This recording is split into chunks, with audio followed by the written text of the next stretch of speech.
Nainis ka na ba sa PC mo kasi nga ang bagal na nga mag-open, ang bagal na mag-shutdown at lagi pang nagka-crash yung mga apps at minsan nga ay nagbo-blue screen pa?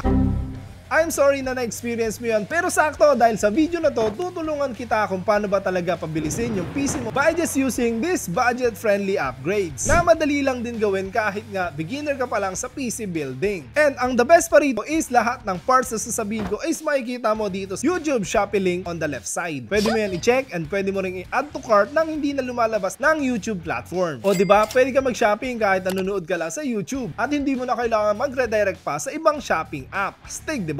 Pero bago ang lahat, dapat maintindihan mo rin muna kung bakit talaga bumabagal yung PC mo. Hindi mo naman pwedeng sabihin ang kabuuan niya talaga yung mabagal or nagkakaroon ng problema. At malaman mo rin na meron pa siyang pag-asa at wag mo na lang basta itapon na lang. To give you a hint, majority ng mga upgrade na ginawa ko sa ibang friends ko and sa mga clients and para sa sarili ko na rin is mostly ay yung kanyang memory. Minsan naman din dahil umiinit siya and minsan naman din is talagang dahil maalikabok lang siya. Linis-linis din tayo, boy! Sige, upgrade number 1. Punta tayo dito sa pinakaunang pwedeng pagmulan ng paggapang ng ating PC. Kung HDD or hard disk drive pa rin ang gamit mo sa pag-boot ng iyong PC or yung tinatawag nating drive C is nagkakaroon talaga tayo ng problema dyan. Kung 2026 na tapos HDD pa rin na tulad nito yung iyong drive C or kung saan naka-install ang iyong Windows is malamang talagang gagapang yan. Konti na lang yung gumagamit yan and mostly ginagamit na lang namin yan tulad ko as videographer or photographer and or a YouTuber para mag-store ng aming mga photos and videos. Pwede rin naman mga files pero wag na wag mo talaga siyang gagamitin as boot drive. Ngayon, dapat natin talaga siyang i-upgrade and aim for M.2 SSD tulad nito. Itong mga to is M.2 SSD or yung NVMe na Non-Volatile Memory Express Drive. Ito yung pinakamabilis na option natin para mag-installan ng ating OS. Ito yung pinakabagong generation ng SSD na diretso na ikakabit sa motherboard kaya nga mas mabilis siya sa mga SATA SSD and lalong-lalo na sa hard disk drive. Pero hindi rin naman natin ito magagawang i-upgrade kung walang M.2 slot yung inyong motherboard. So i-check mo rin na meron siyang M.2 slot. Kapag na-check mo na tapos wala talagang M.2 slot, pwede rin naman yung mga SSD or yung mga solid state drive. Ito yung pwede mong ipalit sa iyong HDD para nga hindi na siya magbagal. Tip ko rin na mas maganda kung at least 256GB yung i-install mo. Meron kasi mga 128 pa, pero for the year 2025, I think sobrang liit na nun para sa atin. Lalong-lalo na rin kung mag-i-install ka ng mga games. Siyempre, may mga magtatanong dyan kung anong bang brand yung pwede nating ikabit. But of course, marirecommend ko lang is yung mga nagamit ko na. I think pinaka-goods talaga sa akin is yung mga Samsung storage. So yan talaga yung pinaka-ginagamit ko. Pero ngayon, I'm using a Lexar 1TB na Gen 4. Pwede rin naman yung Crucial and then meron din akong Kingston and meron din akong eto yung Samsung ko yung 970 Evo and meron din akong Silicon Power na 2TB. So hindi ko na masyadong explain kung ano yung mga pinaka-difference nila. But yun nga, I really suggest na mag-upgrade ka into something like this kesa sa mga regular hard disk drive. And also I think iwasan mo na lang yung mga no names or yung mga bago pa lang kasi nga ang gusto natin is ultimate performance and reliable din naman. Sa mga ganitong sitwasyon, hindi ko may re-recommend yung mga hindi ko pa kilala na brand. And honestly, hindi naman ganun kalaki yung mga difference ng mga branded versus hindi branded. So for me, mas sulit na dun ka lang sa mga kilalang brand kesa sa mga no names. So mas safe siya, tsaka mas mabilis and mas long lasting din. So yun, upgrade ka ng storage mo. Sigurado ako na magkakaroon ka talaga ng improvement. Number 2, upgrade naman natin yung memory. Ngayon, kung naka SSD ka na or naka M.2 ka na, tapos na-experience pa rin yung lagging ng ating mga Chrome, ng ating mga apps, baka kulang yung ating memory. So, ideally, dapat nasa 16GB yung ginagamit mo. Kung naka 8GB ka pa or wag naman sana naka 4GB, mahirapan ka talaga. Kahit nga yung Windows 11, nire-recommend yung 16GB. Actually, mag-work naman siya, pero nga, pag nag-open ka ng maraming tab or nag-open ka ng apps, pinagsabay-sabay mo talaga siya, is may hirapan talaga yung PC mo. So, pwede tayo mag-upgrade ng ganito, mga RAM. So, ang hawak ko ngayon is yung HyperX Fury, pero marami pa ako ililista ng mga budget-friendly na memory. Ang ire-recommend ko talaga is dapat dual channel. Ibig sabihin, pares siya. So, kung bibili ka ng memory, dapat pares siya. So, kung ang target mo is 16, dalawang 8. or kung 32, mas maganda kung dalawang 16. Siguro nakuha nyo naman yung logic, ano? Nga pala, kung 4 yung memory slot ng inyong motherboard, tapos 2 lang yung ilalagay yung memory, baka malito kayo kung saan ba talaga siya ilalagay. Ang dapat talaga dyan is ilagay nyo siya sa A2 tsaka B2. So yung explanation, I guess nandun sa kabila kong video, ililink ko na lang. But nevertheless, mas magiging mabilis talaga and responsive yung inyong PC kung naka-dual channel yung memory nyo. And yun na nga, personally, I recommend yung G-Skill. Ito talaga yung pinaka-memory ko na binibili since from the beginning of time. Of course, nagkaroon din naman ako ng Kingston, pero ang pinaka-gusto ko talagang memory is yung G-Skill. Simula nung nag-build ako ng PC, hindi pa talaga ako nabigo niyan. But also, you can have this Kingston and you can have this T-Force Delta na medyo mas mura, and yung ito nga, yung HyperX. Kingston nga pala tong HyperX. Hindi, yun lang pala yung mga marerecommend ko. Yung iba, hindi ko pa nabili. Yung ibang brand na hindi pa masyadong kilala. So, personally, I don't recommend those kind of memories. Kasi nga, ang gusto natin is reliability and performance. So,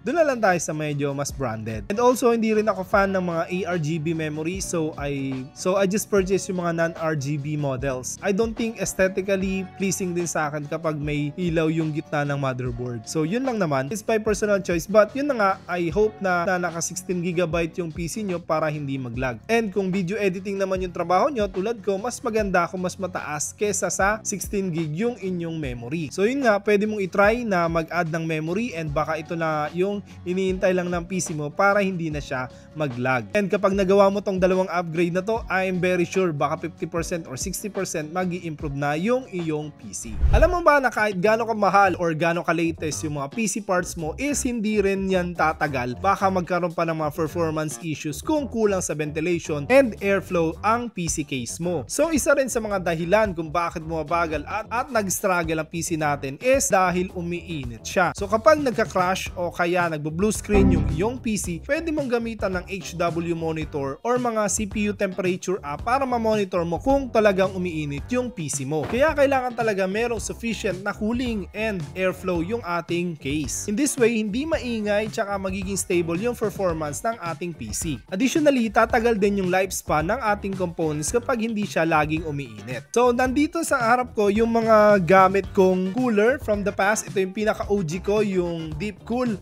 Ice Blade Pro. Iba na yung fan niya, pero ito yung pinaka-OG. Tingin ko gagamitin ko nga to minsan. Tapos, ito yung pinaka-budget friendly naman na nakita ko sa Shopee, which is yung Jungle Leopard S40. Meron din yung in-play, kaso sobrang liit niya na. Depende sa case nyo kung kasya. And also, I have this Arctic. Nakalimutan ko yung pinaka-exact model niya, pero this one is really good. Kaso nga lang, nahigitan siya ng aking Asus Ryujin. So ito na yung ginagamit ko ngayon. Pero hindi nyo naman kailangan ng ganyang mga sobrang lalaki at pricey na radiator. And I have here the budget fans I can recommend. Ang pinaka gusto ko rito is itong thermal rights. Matibay kasi siya compared sa mga super low budget fans. Tulad nitong YGT and yung isang G-Storm. Meron ding Keytech na may remote, pero these are the ones I recommend talaga, yung thermal right. ARGB na rin siya, tapos hindi masakit sa bulsa. And tibay kasi yung ibang fans ko is tumagal na mga more than 3 years na. Yan pa yung gamit ko dati pa. And kung hindi naman kayo masyadong very tedious or OC sa mga fans, okay na rin itong mga remote control fans. And also, I have here these YGT fans na 87 pesos lang. Hindi siya ARGB, rainbow lang siya. Pero yun nga, make sure na yung fans nyo is tamang direction din. Sa unahan yung intake, sa likod is exhaust, and kung meron pa sa taas, exhaust din yon. And kung meron din sa ilalim, intake rin yon. So, depende sa trip nyo, but that is the usual airflow ng mga PC case. Also, I'd like to mention na hindi mo naman talaga kailangan ng mga sobrang mamahal na mga air coolers and pati mga liquid coolers. Depende sa paggagamitan nyo, but make sure na hindi talaga nag-iinit yung ibang components like GPU and of course the processor. Para maiwasan to and ma-monitor nyo, check nyo nga yung HW monitor para nga ma-check nyo kung ano ba talaga yung dapat nating solusyonan. And also on this this way, mas-solve na natin yung pag-blue screen and pag-stutter ng ating PC. By the way guys, gusto ko lang din magpasalamat sa ating sponsor, yung ating YouTube Shopping, para sa video na to. And yun nga, lahat ng nabanggit ko and recommended kong products is nandito sa ating link at pwede nyo na siyang ma-check or ma-i-add to cart and ma-check out later nang hindi lumalabas ng ating YouTube platform. So habang sinasabi ko and nare-recommend ko is pwede nyo nang ma-check kung pasok sa ating budget. Para sa akin sobrang okay din itong YouTube Shopping kasi it is safe na hindi scam yung link na makiklik nyo and it's the product that I really like and purchase. So yun lang naman yung mga general recommendations ko and upgrade na ginagawa ko kapag may nagtatanong sa akin kung paano ba papabilisin yung kanyang PC na medyo matagal na rin niyang ginagamit. On my experience, ang dami ko nang natulungan ng mga friends and clients kahit ganito lang yung ginagawa ko. Pwede nyo tong itry kasi nga minimal lang din naman yung expenses na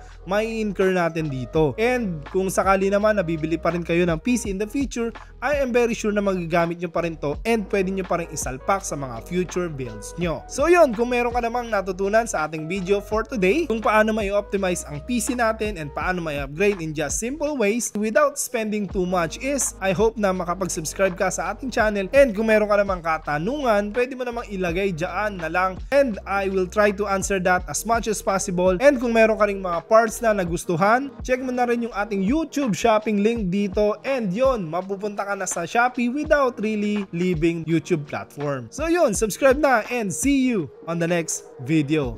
You know!